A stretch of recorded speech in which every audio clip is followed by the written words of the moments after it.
Introdução aos livros da Bíblia. Isaías. Introdução. O livro que traz o nome de Isaías pode ser dividido em três grandes partes. Os capítulos 1 a 39 contêm a mensagem do profeta chamado Isaías, cuja preocupação central é a santidade de Yah, ou seja, só Yah é absoluto. Esse é o dado principal para que a prática não se torne uma idolatria. Em meio a grandes mudanças políticas internacionais, Isaías condena a aliança com as grandes potências, mostrando que a nação só será salva se permanecer fiel a Yah e a seu projeto no qual a justiça é o valor supremo. Assim, uma espiritualidade baseada na santidade de Yah conduz o profeta a uma fé política que combate os ídolos presentes na sociedade. Ele fala também do Emanuel, na qual o Novo Testamento viu Yeshua ungido, que veio ao mundo para salvar o seu povo. Os capítulos 40 a 55 foram escritos por profeta anônimo, na época do exílio na Babilônia, apresentando uma mensagem de esperança e consolação. Esse profeta é comumente chamado segundo Isaías. O fim do exílio é visto como novo êxodo, e como no primeiro, Yah será o condutor e a garantia dessa nova libertação. O povo de Yah convertido, mas oprimido, é denominado servo de Yah. O Novo Testamento atribuiu esse título a Yeshua, o justo que sofreu e morreu para nos libertar. A comunidade, depois de convertida e libertada, se tornará missionária, luz para que as nações se voltem para o verdadeiro Criador. Os capítulos 56 a 66 são atribuídos ao terceiro Isaías. Apresentam uma coleção de oráculos anônimos que procuram estimular a comunidade que veio do exílio e se reuniu em Jerusalém com os que estavam dispersos. Condena os abusos que começam de novo a aparecer e mostra qual é o verdadeiro jejum necessário para que haja novos céus e nova terra. Introdução ao primeiro Isaías, Isaías 1 a 39. Não é fácil ler Isaías 1 a 39, na ordem atual do livro, principalmente se quisermos situar os oráculos do profeta dentro do contexto histórico em que foram proclamados. Os vários redatores não obedeceram à ordem cronológica da atividade do profeta, mas agruparam seus oráculos com base em outros critérios, nem sempre fáceis de perceber. Além disso, vamos encontrar trechos elaborados no exílio ou pós-exílio, e que os redatores foram inserindo com a preocupação de atualizar a mensagem de Isaías. Para facilitar a leitura contextualizada do profeta, apresentamos uma cronologia da atividade de Isaías, tentando estabelecer quais oráculos pertencem a cada período de sua atividade.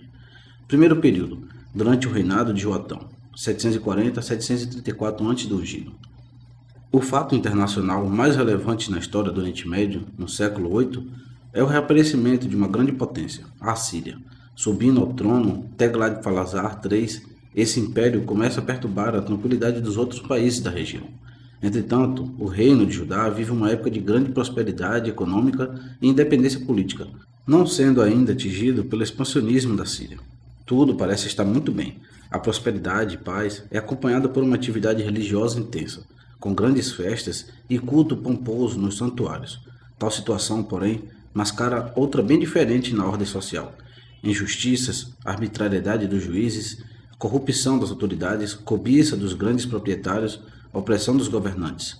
No fim do reinado de Joatão, a situação interna e justa é agravada por outra externa. A Síria começa a pressionar Israel e Judá para serem seus vassalos.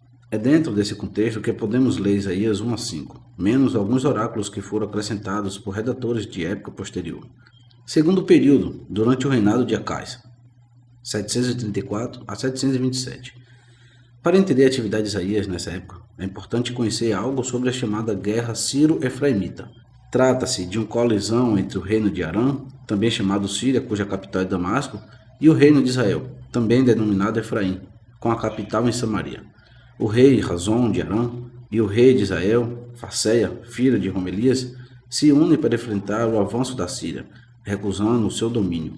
Joatão, rei de Judá, convidado para participar da coalizão, mantém atitude neutra, considerada perigosa pelos outros dois.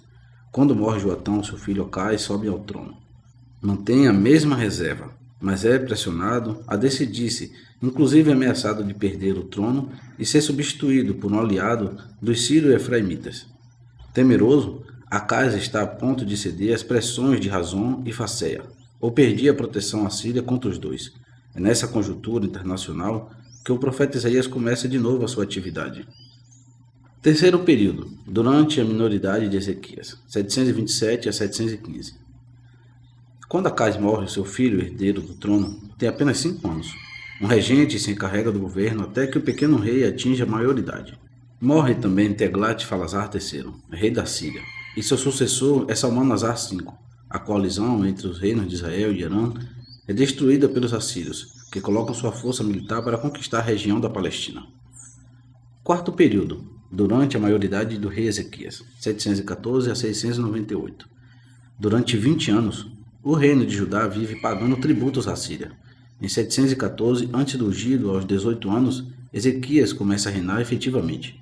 Movido pela pressão popular, ele se arrisca a promover uma reforma religiosa e política, mesmo tendo que desagradar a Síria. Outras potências, Egito e Babilônia, estão interessadas nessa reforma e oferecem auxílio. No entanto, a Síria não está disposta a perder as posições conquistadas e ameaça invadir o território judaico. Ezequias continua pagando tributo até 705 a.C. do ungido. Uma nova tentativa de Judá para escapar do domínio assírio leva o imperador Senaqueribe a ser mais rigoroso. Com seu exército, invade o reino de Judá e conquista cidades e mais cidades até cercar Jerusalém. A ajuda do Egito não serviu para nada e a capital só não caiu em mãos do inimigo por causa do acontecimento que fez o exército assírio se retirar.